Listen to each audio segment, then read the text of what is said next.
Chapter 3. Is Opportunity Monopolized?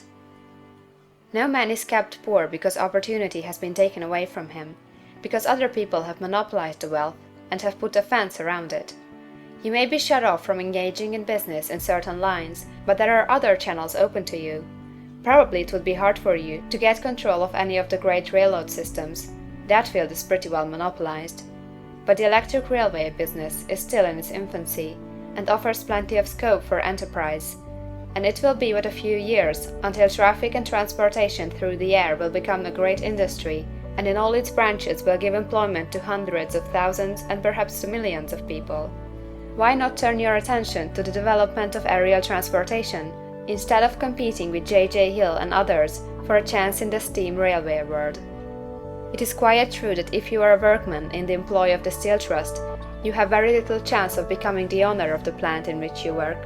But it is also true that if you will commence the act in a certain way, you can soon leave the employ of the Steel Trust. You can buy a farm of from 10 to 40 acres and engage in business as a producer of foodstuffs.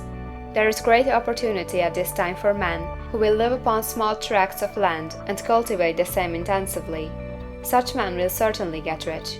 You may say that it is impossible for you to get the land, but I am going to prove to you that it is not impossible, and that you can certainly get a farm if you will go to work in a certain way. At different periods, the tide of opportunity sets in different directions, according to the needs of the whole, and the particular stage of social evolution which has been reached. At present, in America, it is setting toward agriculture and the allied industries and professions. Today, opportunity is open before the factory worker in his line. It is open before the businessman who supplies the farmer more than before the one who supplies the factory worker, and before the professional man who waits upon the farmer more than before the one who serves the working class. There is abundance of opportunity for the man who will go with the tide, instead of trying to swim against it. So the factory workers, either as individuals or as a class, are not deprived of opportunity. The workers are not being kept down by their masters. They are not being ground by the trusts and combinations of capital. As a class, they are where they are because they do not do things in a certain way. If the workers of America chose to do so, they could follow the example of their brothers in Belgium and other countries, and establish great department stores and cooperative industries. They could elect men of their own class to office, and pass laws favoring the development of such cooperative industries, and in a few years they could take peaceable possession of the industrial field. The working class may become the master class whenever they will begin to do things in a certain way. The law of wealth is the same for them as it is for all others. This they must learn, and they will remain where they are as long as they continue to do as they do. The individual worker, however, is not held down by the ignorance or the mental slothfulness of his class. He can follow the tide of opportunity to riches, and this book will tell them how. No one is kept in poverty by a shortness in the supply of riches. There is more than enough for all. A palace as large as the Capitol at Washington might be built for every family on earth from the building material in the United States alone, and under intensive cultivation, this country would produce wool, cotton, linen, and silk enough to clothe each person in the world finer than Solomon was arrayed in all his glory, together with food enough to feed them all luxuriously. The visible supply is practically inexhaustible, and the invisible supply really is inexhaustible. Everything you see on earth is made from one original substance, out of which all things proceed. New forms are constantly being made, and older ones are dissolving, but all are shapes assumed by one thing. There is no limit to the supply of formless stuff, or original substance. The universe is made out of it, but it was not all used in making the universe. The spaces in, through, and between the forms of the visible universe are permeated and filled with the original substance, with the formless stuff, with the raw material of all things. 10,000 times as much as has been made might still be made, and even then we should not have exhausted the supply of universal raw material. No man, therefore, is poor because nature is poor, or because there is not enough to go around. Nature is an inexhaustible storehouse of riches. The supply will never run short. Original substance is alive with creative energy and is constantly producing more forms. When the supply of building material is exhausted, more will be produced. When the soil is exhausted, so that foodstuffs and materials for clothing will no longer grow upon it, it will be renewed, or more soil will be made. When all the gold and silver has been dug from the earth, if man is still in such a stage of social development that he needs gold and silver, more will be produced from the formless. The formless stuff responds to the needs of man, it will not let him be without any good thing. This is true of man collectively. The race as a whole is always abundantly rich, and if individuals are poor, it is because they do not follow the certain way of doing things which makes the individual man rich. The formless stuff is intelligent. It is stuff which thinks. It is alive, and is always impelled toward more life. It is the natural and inherent impulse of life to seek to live more. It is the nature of intelligence to enlarge itself, and of consciousness to seek to extend its boundaries and find fuller expression. The universe of forms has been made by formless living substance, throwing itself into form in order to express itself more fully. The universe is a great living presence, always moving inherently toward more life and fuller functioning. Nature is formed for the advancement of life. Its impelling motive is the increase of life. For this cause, everything which can possibly minister to life is bountifully provided. There can be no lack unless God is to contradict himself and nullify his own works. You are not kept poor by lack in the supply of riches. It is a fact that I shall demonstrate a little farther on, that even the resources of the formless supply are at the command of the man or woman who will act and think in a certain way. End of chapter 3.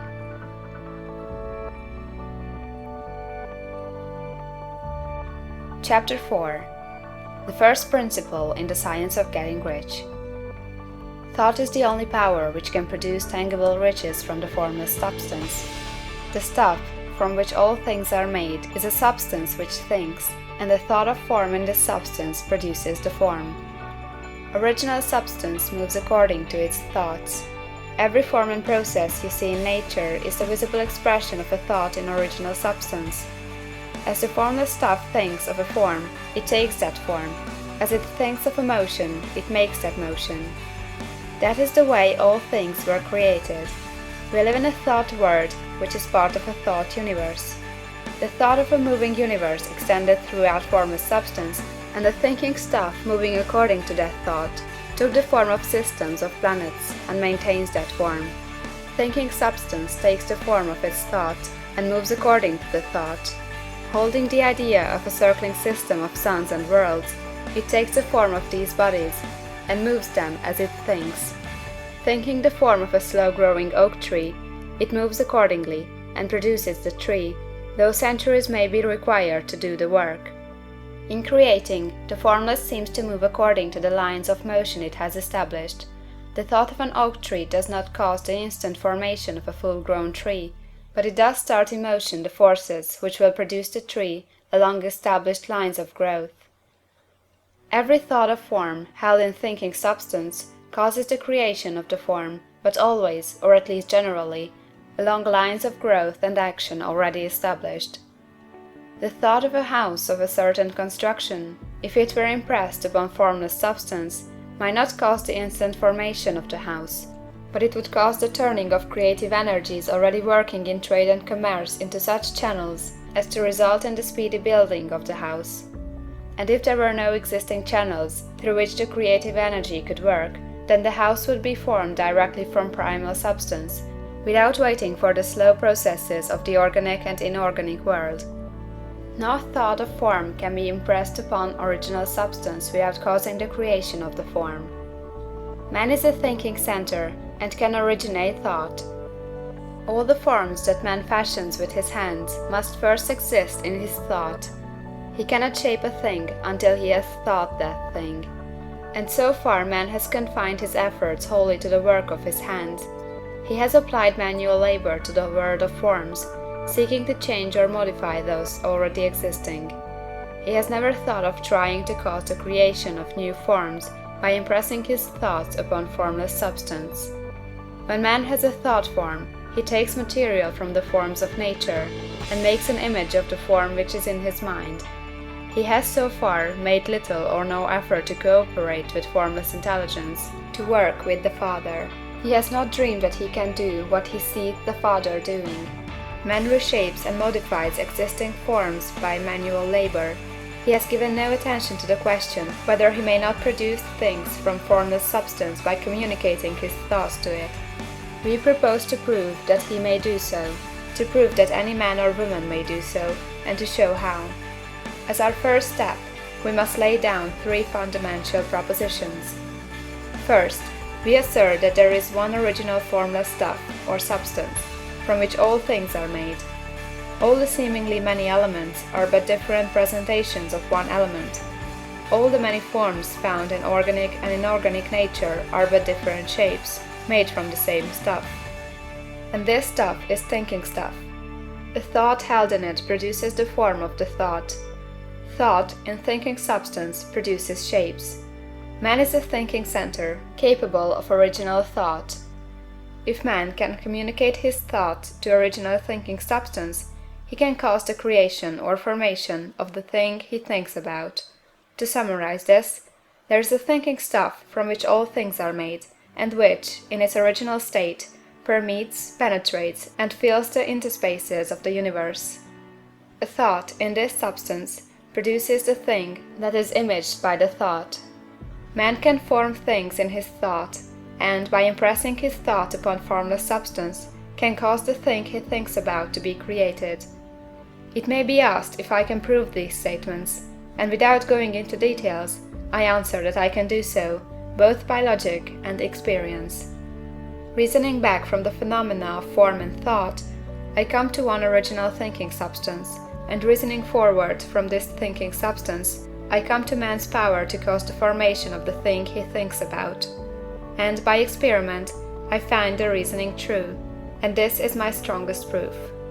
If one man who reads this book gets rich by doing what it tells him to do, that is evidence in support of my claim. But if every man who does what it tells him to do gets rich, that is positive proof until someone goes through the process and fails. The theory is true until the process fails, and this process will not fail, for every man who does exactly what this book tells him to do will get rich. I have said that men get rich by doing things in a certain way, and in order to do so, man must become able to think in a certain way. A man's way of doing things is the direct result of the way he thinks about things. To do things in a way you want to do them, you will have to acquire the ability to think the way you want to think. This is the first step toward getting rich. To think what you want to think is to think truth, regardless of appearances. Every man has the natural and inherent power to think what he wants to think, but it requires far more effort to do so than it does to think the thoughts which are suggested by appearances. To think according to appearance is easy. To think truth, regardless of appearances, is laborious, and requires the expenditure of more power than any other work man is called upon to perform. There is no labor from which most people shrink as they do from that of sustained and consecutive thought. It is the hardest work in the world. This is especially true when truth is contrary to appearances. Every appearance in the visible world tends to produce a corresponding form in the mind which observes it, and this can only be prevented by holding the thought of the truth. To look upon the appearance of disease will produce the form of disease in your own mind, and ultimately in your body, unless you hold the thought of the truth, which is that there is no disease, it is only an appearance, and the reality is health. To look upon the appearances of poverty will produce corresponding forms in your own mind, unless you hold to the truth that there is no poverty, there is only abundance. To think health when surrounded by the appearances of disease, or to think riches when in the midst of appearances of poverty, requires power. But he who acquires this power becomes a mastermind. He can conquer fate, he can have what he wants. This power can only be acquired by getting hold of the basic fact which is behind all appearances, and that fact is that there is one thinking substance from which and by which all things are made. Then we must grasp the truth that every thought held in this substance becomes a form, and that man can so impress his thoughts upon it as to cause them to take form and become visible things. When we realize this, we lose all doubt and fear, for we know that we can create we want to create, we can get what we want to have, and can become what we want to be. As a first step toward getting rich, you must believe the 3 fundamental statements given previously in this chapter, and in order to emphasize them, I repeat them here. There is a thinking stuff from which all things are made, and which, in its original state, permeates, penetrates, and fills the interspaces of the universe. A thought, in this substance, produces the thing that is imaged by the thought. Man can form things in his thought, and, by impressing his thought upon formless substance, can cause the thing he thinks about to be created. You must lay aside all other concepts of the universe than this monistic one, and you must dwell upon this until it is fixed in your mind, and has become your habitual thought. Read these creed statements over and over again, fix every word upon your memory, and meditate upon them until you firmly believe what they say. If a doubt comes to you, cast it aside as a sin. Do not listen to arguments against this idea. Do not go to churches or lectures where a contrary concept of things is taught or preached. Do not read magazines or books which teach a different idea. If you get mixed up in your faith, all your efforts will be in vain. Do not ask why these things are true, nor speculate as to how they can be true. Simply take them on trust. The science of getting rich begins with the absolute acceptance of this faith. End of chapter 4.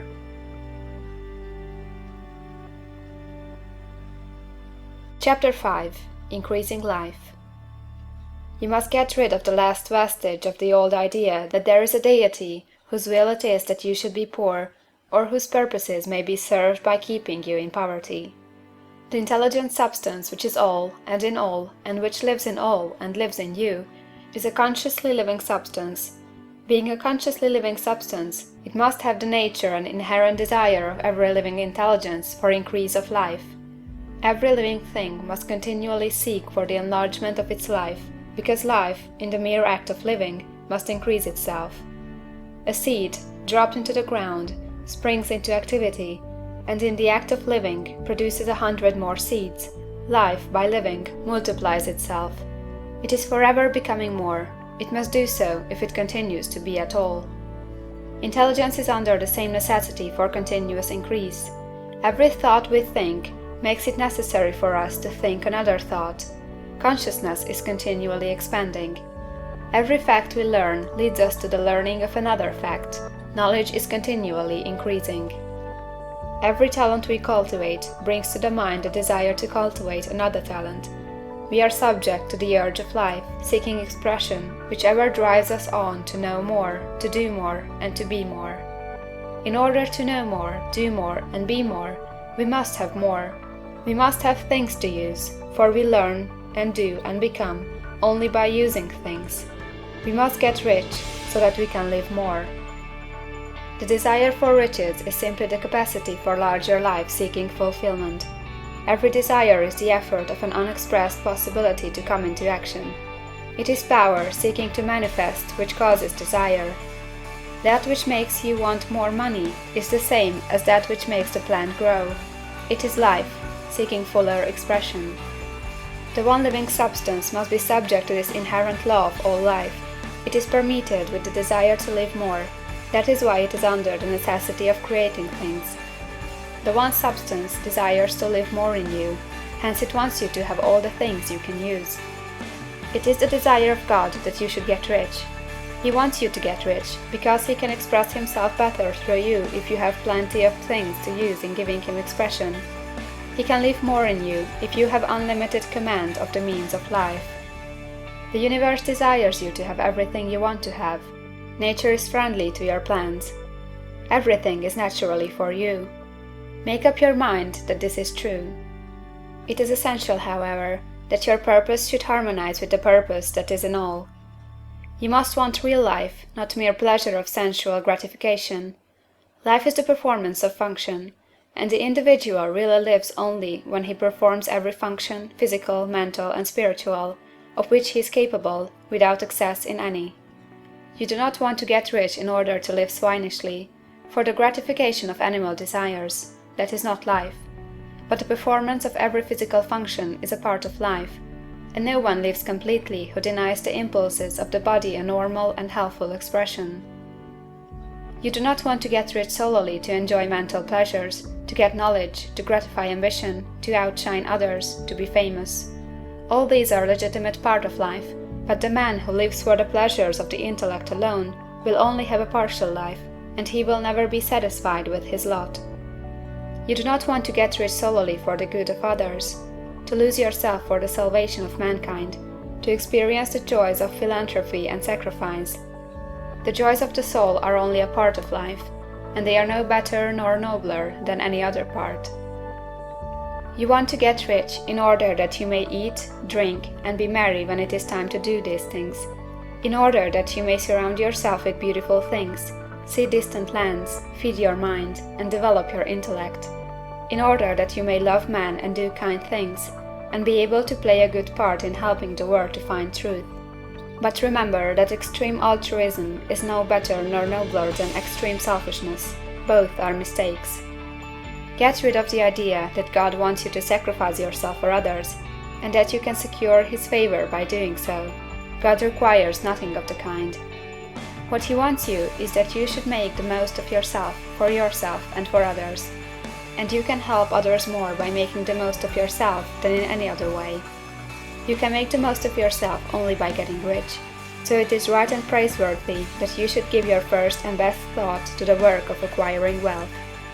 Remember, however, that the desire of substance is for all, and its movements must be for more life to all. It cannot be made to work for less life to any, because it is equally in all, seeking riches and life. Intelligent substance will make things for you, but it will not take things away from someone else and give them to you. You must get rid of the thought of competition. You are to create, not to compete for what is already created. You do not have to take anything from anyone. You do not have to drive sharp bargains. You do not have to cheat or to take advantage. You do not need to let any man work for you for less than he earns. You do not have to covet the property of others, or to look at it with wistful eyes. No man has anything of which you cannot have the like, and that without taking what he has away from him. You are to become a creator, not a competitor. You are going to get what you want, but in such a way that when you get it every other man will have more than he has now. I am aware that there are men who get a vast amount of money by proceeding in direct opposition to the statements in the paragraph above, and may add a word of explanation here.